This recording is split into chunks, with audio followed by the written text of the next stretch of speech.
Well, today we enter the third part of Luke's Sermon on the Plain, the final part of it here.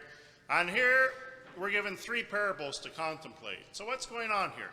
Well, having presented his teaching, Jesus is simply helping the disciples to move from attitudes to action, from doctrine to discipleship. Now, two of the parables have to do with logs and with trees and with splinters. So I figured, some lumberjack stories are in order, yes? Of course, did you hear about the lumberjack who worked overtime? Yeah, he logged a lot of hours. Yes, okay.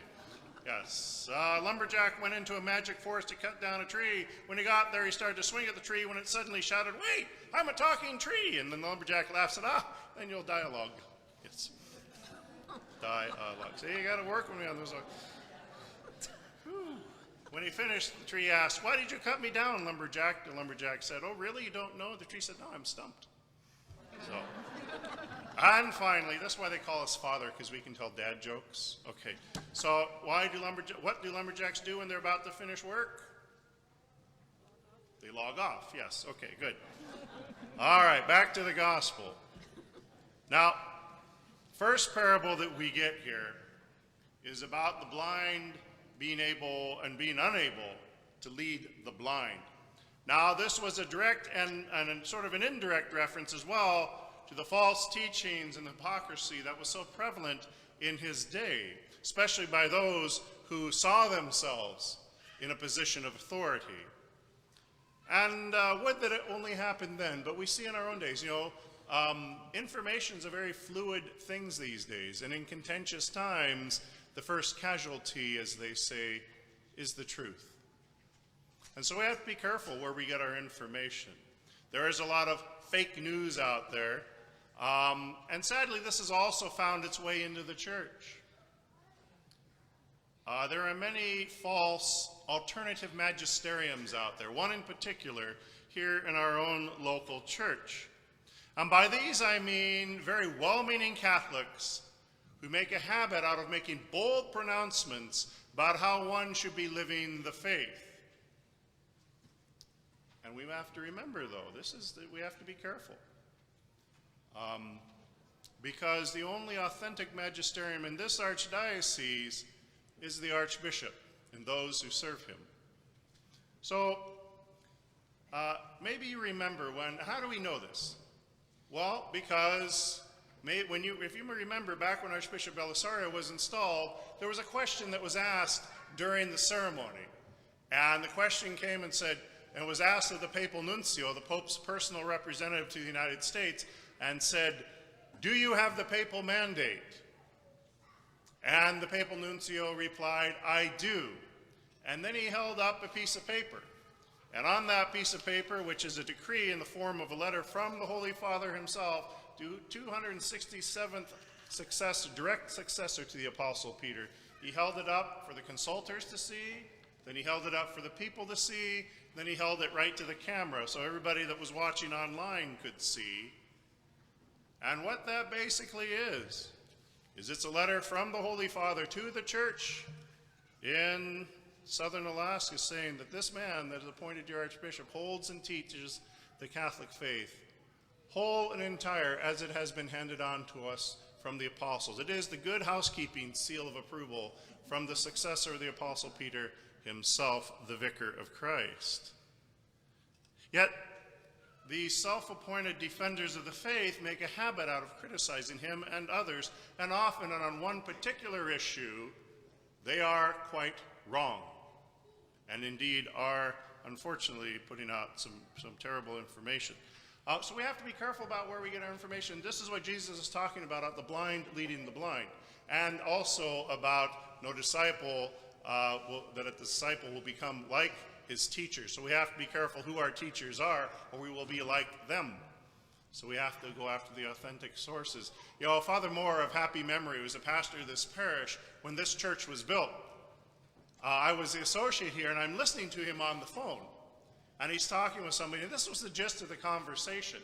There was a woman on the phone very upset. Very upset. And it had to do with an issue of end-of-life issues.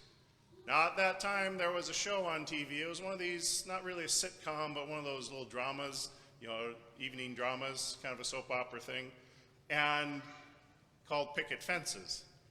And this woman was very, very upset, and she's yelling at Father Moore saying, "How can the church teach this?" And he listened, and she railed for some time, and he let her calm. He says, "Madam, the church does not teach that. Where are you getting your information?" "Well, I was watching Picket Fences last night, and in that show..." And very kindly he said to her, he said, "Well, madam, perhaps you would like to give your information about the church from the church and not from Hollywood." And because they always get it wrong. That's why Bishop Barron started his whole ministry, because Hollywood kept getting it wrong, and they misrepresent us. Fulton Sheen said it very well 60 years, or actually 70 years ago now. He said, "There are in this country perhaps 100 people who hate the Catholic Church for what it truly is. There are perhaps millions who hate it for what they falsely suppose it to be." So we have to be careful with our sources, where we go, where we get information. Go to the authentic source.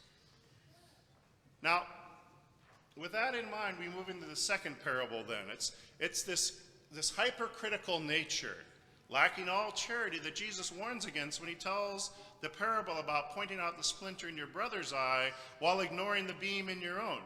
Now note that Jesus does not rule out fraternal correction. In fact, the letter of James on Saturday, if you went to daily mass on Saturday, or if you were at the retreat, you heard that letter of James where he talks about where if one brings another back from an error, then that will cancel out a multitude of sins. And I'm counting on that one, because that's probably why I'm a priest. But I really like that part of the letter of James. But how we do that makes all the difference. It's all about where your heart is. Is your heart more about being right or about bringing another back to Christ? Here's a great way, just practically speaking. It's not on the script here, but it's practically speaking, how to confront somebody about a behavior that is causing you stress in some way. And it's the great formula. It's called the when you, I feel, because. I almost want you to repeat that after me, but I won't. The folks on retreat would, but don't worry. Watch this. Hail Mary.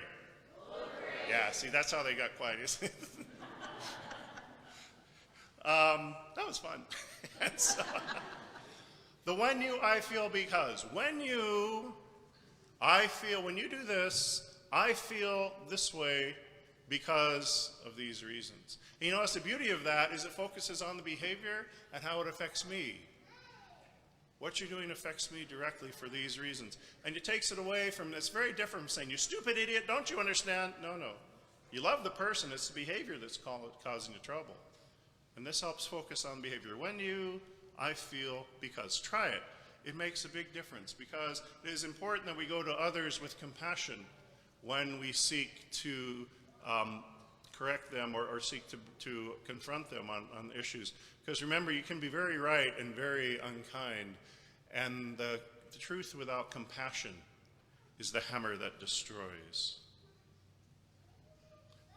In the last parable about the good tree producing good fruit and the bad tree producing evil, Jesus helps us discern where we should look for guidance. What are the marks we should look for? And he's looking at, well, look at their fruits. A good tree, a good person from a good heart produces goodness. An evil person produces evil. What kind of evil are we talking about? Well, we're talking about, remember, another word as we're talking about communion. If we deepen communion and respect and love for one another, good fruit. If we scatter and are angry and in despair, remember another word for the devil is he who scatters. Symbolos in Greek, to gather, diabolos, to scatter, he who scatters. You can tell a lot about people by watching them. What fruit do they produce? Jesus points out good produces good, evil produces evil. If a person or group of people produce nothing but vitriol and criticism, you can be sure their hearts are in the wrong place. Come be angry with us does not attract, nor does it help communion in the church. Whenever a young man or a young woman are discerning a vocation to the religious life, I always encourage them. They have a particular community they're interested in. I say, go visit, live at that community for a while. Be with them, see how they live, watch how they treat one another. If it is a community that supports one another and deepens and challenges each other to holiness, stay. But if there is no joy, run. Get out of there. Something is wrong.